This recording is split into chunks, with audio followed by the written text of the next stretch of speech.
Hello, Bernard. Thank you very much for joining us today on Zoom for this interview. We're going to be talking about the involvement of Black disabled innovators as part of this series. I especially wanted to interview you for you to tell me about your experiences and your achievements and your life growing up, all the things that you've experienced. I thought it would be fascinating, so I wanted to hear a bit more from you. So I've put together a few questions and we've got the interpreter Kate with us today. She's going to be voicing over for me and as I sign the questions to you. Thank So if we you. could just start as introductions, if you want to introduce yourself, tell us a little bit about your background, and then I will start with the questions. Thank you. Thank you, Paul, for having me. So I come from Nairobi, Kenya. Um, I wasn't born in Nairobi, though. I was born in central Kenya in a place called Nyeri. That is in central Kenya. So I was born in the village, and one of my challenges growing up is that when I was born, I was diagnosed with um, a brittle bone disease. So what that means is I've had many fractures that occur on their own since I was a child. And this was a condition that was very difficult to manage in the village. And the healthcare providers didn't know much on how to treat this, except the traditional methods of putting a cast on a broken leg. And because of that, I was in and out of hospitals many times. Because of this experience, my family had to move to the city, that is Nairobi, just so we could access better healthcare. Now, I come from a family where I am the fifth born, um, and I do have a brother and a sister who also have physical disabilities. So in our family, disability was a feature. And since these disabilities occurred pretty early in our lives, um, the family had to make some adjustments, like moving closer to the city where we could get better healthcare. So when we came to Nairobi, my condition was able to get proper treatment, and it was treated surgically. I also have scoliosis, which affects your spine, meaning that you have a curvature of your spine. And this also had to be treated, through orthopedic methods. And um, because of this, I have used crutches since as long as I can remember when I was a little boy. Um, and one of my earliest experiences with society was trying to get into school, which was very difficult. Any child born with a disability in Africa, more so in Kenya, one of the biggest challenges you face is trying to access regular education. In most of the times, regular schools do not feel equipped enough to provide education to children who have disabilities. And because of this, I was rejected straight from kindergarten, and I couldn't get a school that could accept me in my condition. Because of this, I had to go to a special school. And this is actually a boarding school that is in a place called Thika, um, very close to Nairobi. And it combined rehabilitation and education. The name of the school is Joy Town, and it provided education straight from the early stages to high school. And so there was no barriers accessing that. I was accepted together with my brother, and I have been in boarding school since I was in kindergarten. And the kind of training we got in that school was, yes, access to education, regular education, but also life skills training, where you are trained to be independent and to take care of yourself. Now, I was there for 9 years, and I grew up to be a very independent person. Could take care of myself from a very early age. And the other part of me that also developed quite rapidly is my mindset around, doing your level best and not putting the disability as a face to what you're capable of doing. And because of this, I was very competitive. I not only participated in school, but from a very early age, I think from grade 4 or class 4, I was doing public speaking, I was singing in the choir, and I was pretty active. And we only used to go home once every 3 months. You'd get a 1 month holiday. Um, one of the effects of that is people tell me I don't get homesick um, because I have been used to staying away from home for a long time. And so I have to be reminded every now and then, to visit home. And it's something I try to do actively. But nevertheless, I have been an independent thinker from a very early age. So, so I was able to break away from the special school education system when I finished my primary school. And it was a fight, it was not easy. And the reason I did it is because I wanted to prove to the world and to people who have no disabilities that I could be as good or even better than anyone else. And we did succeed to get a school in Nairobi. It was a day school, and the funny thing is that I got accepted into the school because, among other reasons, but because one of the teachers there had seen me on television doing public speaking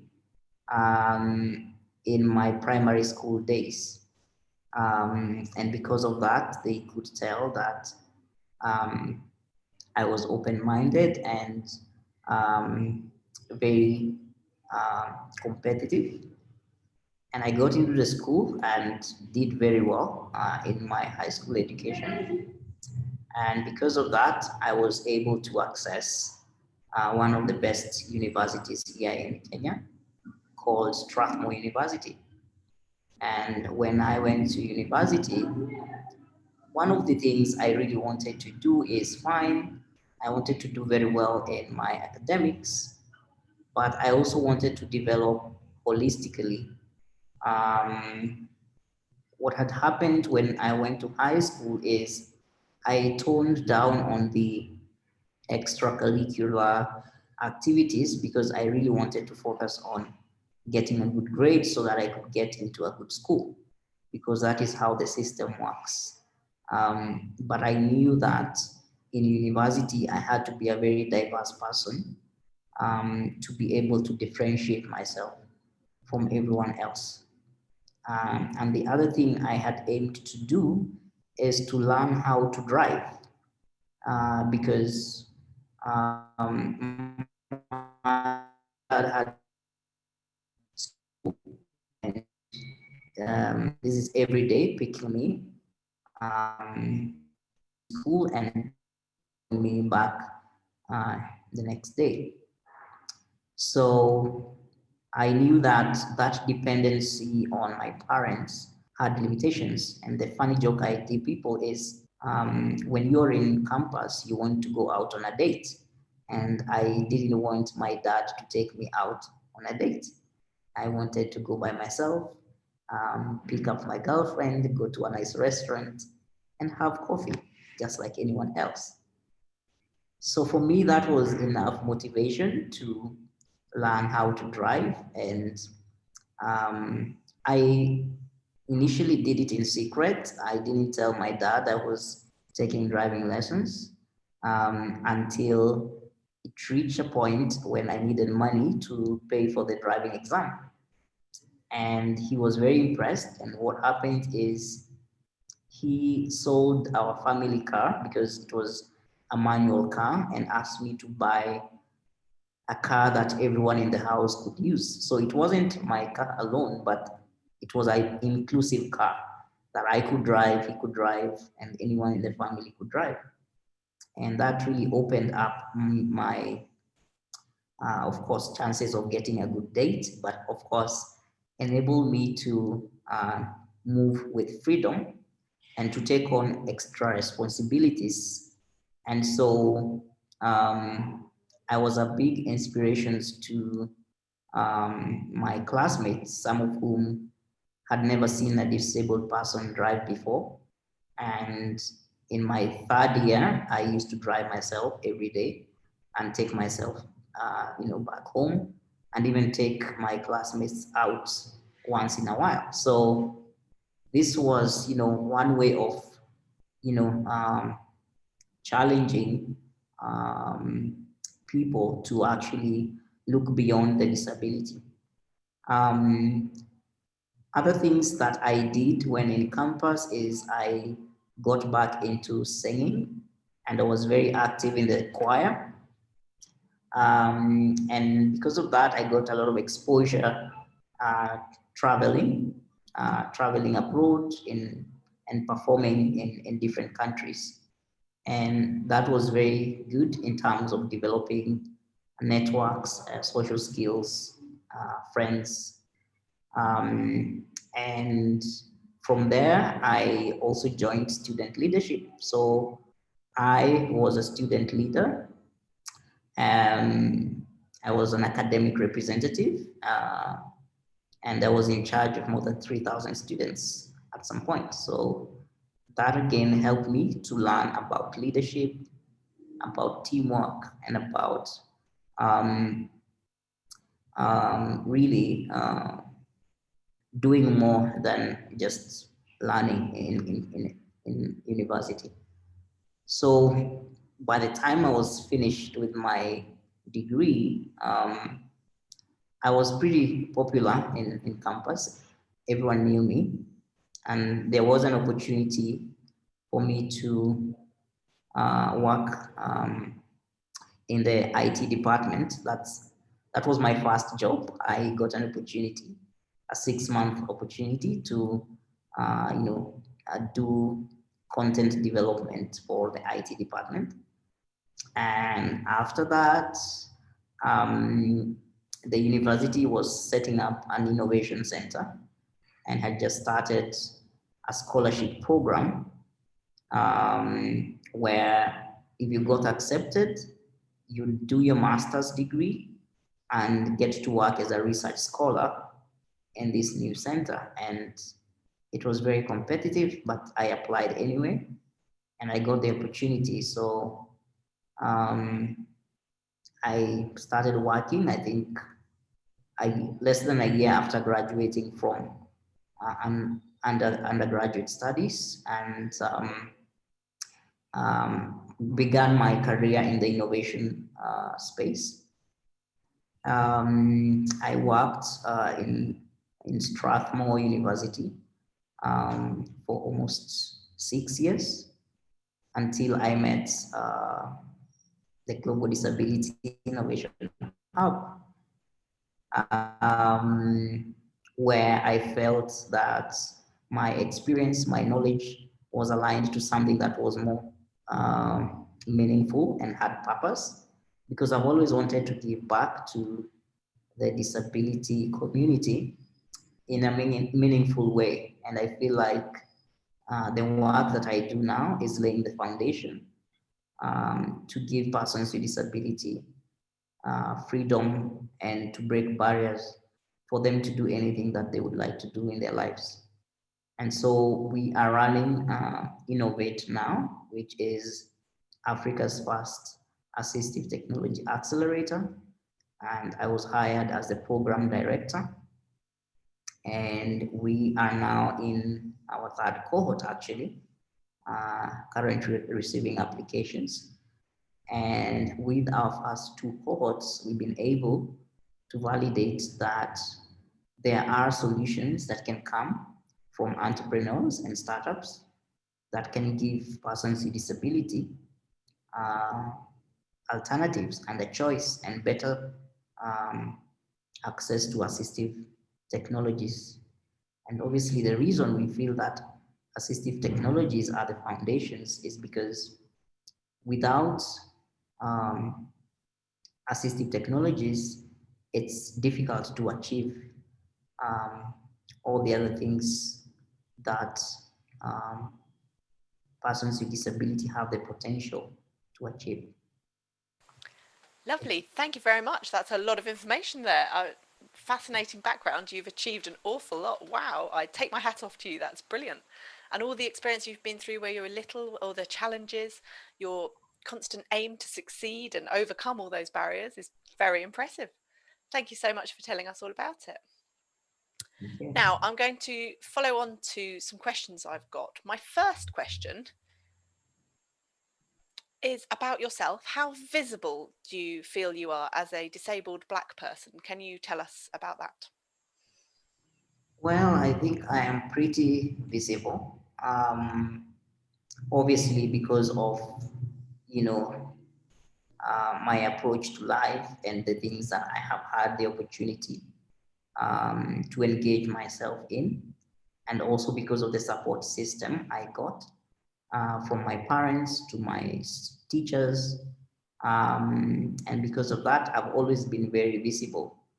I just told you the story of my high school admission was based on having been seen on television doing public speaking when I was in primary school.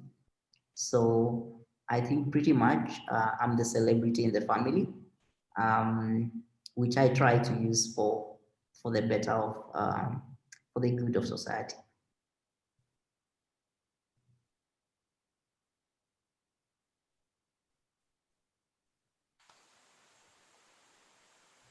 Yep, I agree. So, second question. Have you encountered any discrimination or alternatively any positive reactions to yourself that have surprised you, maybe? Well, I think I have encountered all, both positive experiences and, of course, discrimination. One of the examples for the discrimination, obviously, I have told you about my experience trying to access education or school in my early years. And because of having a disability, they couldn't accept me. So um, that was obviously um, quite discouraging and then a barrier that I had to break. And I'm glad that I was able to do that. But I've had many positive experiences, to be honest. And I think they overweigh the bad experiences. Um, and I think straight from my family to school, to the world of work, and even to family, I have been very lucky to have very good experiences with people once they understand that you are more than the disability that you have. And also once you challenge people, they would usually respond um, in a very positive manner because most of the time they were not expecting it. They were not expecting you are capable of so much more.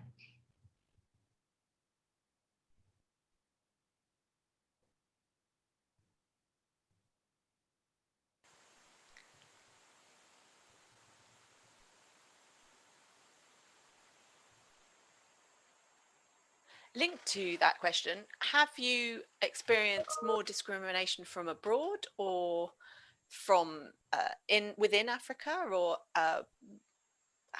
where have you experienced more experiences of discrimination? And is that just when you were younger, or has it happened more recently as well? Yeah, so obviously, I think most of the experiences have been at home because, or rather, in my country, not literally at home, but in my country. Obviously, because this is where I've spent most of my time. So um, I did have an experience abroad one time, and it was in the airport actually. So in the airport, you have, assistance if you have, say, difficulty moving. So I remember in one of the countries, one of the attendants was avoiding to wheel me or take me into a wheelchair, and they were taking other passengers. Um, so I had to wait for longer, and I couldn't find any other reason. Apart from that, I had a disability, I was black, and the other passengers were, white and had no disability. So even though it was not explicitly expressed, I could see it's a behavior that, um, was pretty much, I think, discrimination. I can't find a better word for it. But what I've learned to do is not to take such things at heart, because one of the things that can easily happen is if you um, always take negative experiences to heart, then they can build up negative energy in yourself. And so I try to, take them with, with humor, and forget about them.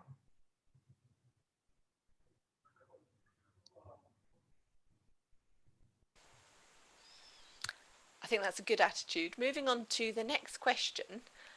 We've talked about support from people, but also in terms of, as you've progressed with assistive technology, do you use any assistive technologies or any projects that have helped you specifically? Do you have any examples you could tell us about, please, or products that you use? Yeah, I mean, I believe I'm both a user of assistive technology and also currently professionally working in this field by supporting innovation around assistive technologies. So I have used elbow crutches for the longest time, since I was a very small child. Um, I also have, a shortened right leg. So I remember at some point I was using a prosthesis, and I had to abandon it at some point because um, it was very heavy and not appropriate, and I perform better without it. And I like the work that we're doing because part of the innovation is around how do you bring in new technologies that can make assistive devices more comfortable and more user-centered, so that there is no abandonment.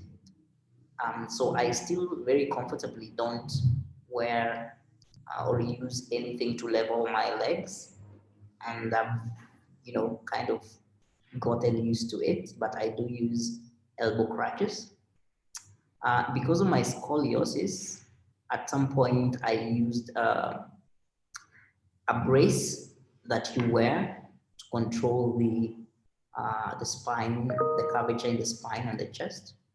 I wore that when I was growing up. My scoliosis came when I was approaching teenage, and for some time. But even for that, I had to abandon it after a while because it was very difficult to keep using and adjusting it. But I love the work that we are doing because we are helping, uh, professionals in this sector and even startups to learn new technologies that make it easier for these devices to be fitted and to be comfortable for the users.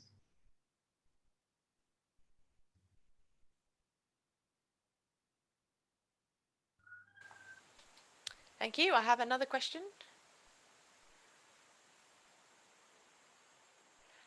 So I know you've talked very positively about your experience, but what do you wish, if you could go back, you had had previously? What would you wish that you'd known now, or would you advise other people that you've learned from your experiences, sort of looking back? I think one of the things I've learned is that, um, sometimes because of the barriers that persons with disability are forced to overcome, because you really have no choice but to overcome them. Um, I think it can work on your mindset in two extremes. One, you could be very focused and almost compensating, for that disability. And that means that, like for myself, I almost feel like at some point I didn't even think that I had a disability, which is a good thing.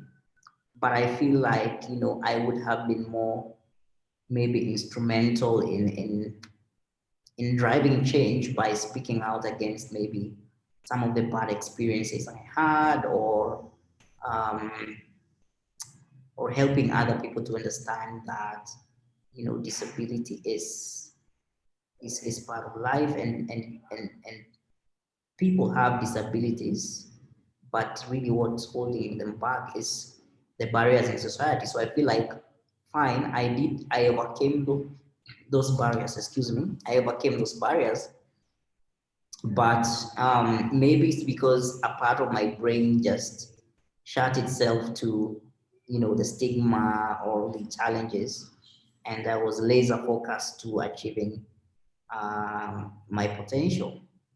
Uh, and I get that this is difficult, but I think, it's almost one of those things where it produced a very good outcome.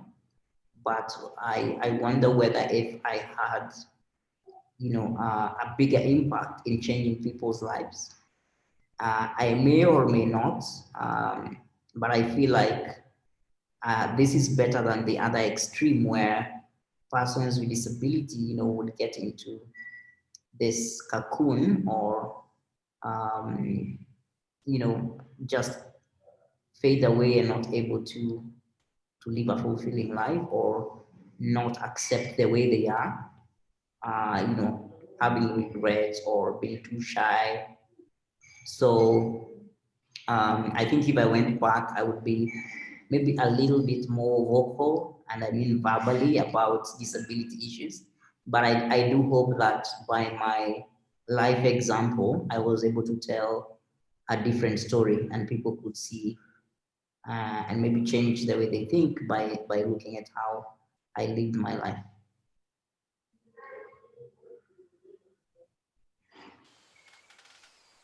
Thank you very much. Okay, we're up to the last question. Obviously, we've recently had a lot of trouble with coronavirus, and has that presented any specific challenges to you? And how have you had successes even in the coronavirus time? Has it changed the way you've managed situations or the way you've approached things? Can you tell us a little bit about how that recently has affected you? Yeah, so coronavirus obviously has affected everyone.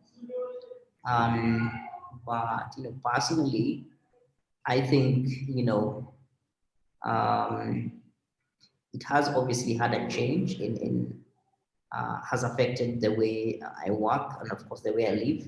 So one of the things we had to do with our accelerator program is we had to um, become entirely a virtual accelerator program. And that was to, of course, help us keep everyone safe. And when you're trying to build a community of entrepreneurs and trying to innovate and trying to solve social problems, it's very hard to replicate the same experience online. Um, but we've had to do it and find effective ways of learning and improving, and also working from home. So one of my challenges for me specifically working from home is I happen to be a father of three little boys, all below the age of 4 years, and they are very young, and of course they don't really understand, that daddy is working or on a Zoom in an interview, and they claim their attention, and you have to provide that, and also at the same time work from home. And obviously, my house, maybe like many other people's houses, were not fully equipped, like an office and work environment. So I had to convert my bedroom into, an office. So that has been an experience, and it's not easy. Sometimes you want to run away to the office, because you know children need their attention, and you can't provide that all the time. Nevertheless, I think it has been a good experience because it's given me an opportunity to spend more time with my family, and also to um, kind of experience it together with them. Um, so I've had families that were separated because of Corona, people getting trapped in other countries and they can't come back. And obviously that was very challenging. Um, but if I may speak specifically about Corona and maybe a disability, I think it's actually amplified the need to innovate around disability issues. And one of the innovations that has been forced to happen is actually work from home. And for a long time, persons with disabilities have been uh, trying to say, okay, I don't have to come to the office if the office is not accessible. I can work from home. And many employers have not embraced that until Corona came. So I think there are many lessons that we are getting from Corona in terms of the future of work, and also inclusion. But obviously, one of the similarities between what happened during COVID is, and this is specifically around assistive technologies, is that the gaps that exist in most developing countries is lack of local capacity. And so when Corona came, most countries ran out of um, testing kits, personal protective equipment, and this is what the assistive technology industry in most developing countries has been like. There is no local capacity to develop these things, and part of what we want to change through 80-20-30 and Innovate Now is to build that local capacity and to convince governments to invest in creating local capacity for assembly and manufacturing of assistive devices. So COVID has been difficult. A lot of people have lost jobs. I am very glad that at least my job wasn't affected, and that I've been working throughout COVID. But I feel part of the worst hit communities are persons with disability who rely on other people. Case in point, blind people or people who depend on others to move around. They always hold somebody in the elbow region, right, and to help them move around. But in COVID times, everyone is being told to sneeze in the elbow. So how do you protect persons, with disabilities and the blind people so that they are more independent? I think it's by providing them with access to assistive technologies that give them that freedom, especially during COVID times. Um, and we're hoping that we can begin doing that, and create an inclusive innovation ecosystem in Africa.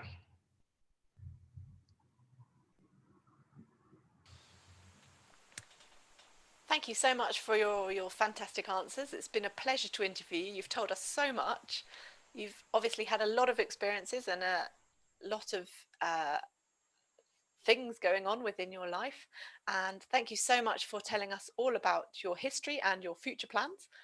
I'll be uploading this to YouTube. I hope a lot of people will enjoy watching it. And it's been amazing listening to you. Thank you so much. I really appreciate you taking the time to be with us today.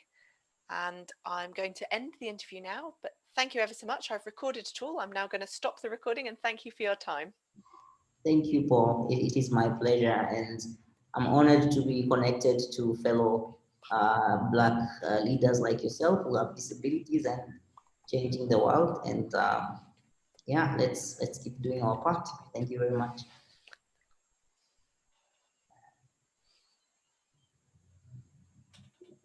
Thank you so much. I really appreciate everything you've told us, and I hope it all goes well in the future. I hope there's lots of opportunities, and I'm sure we'll be in contact again soon.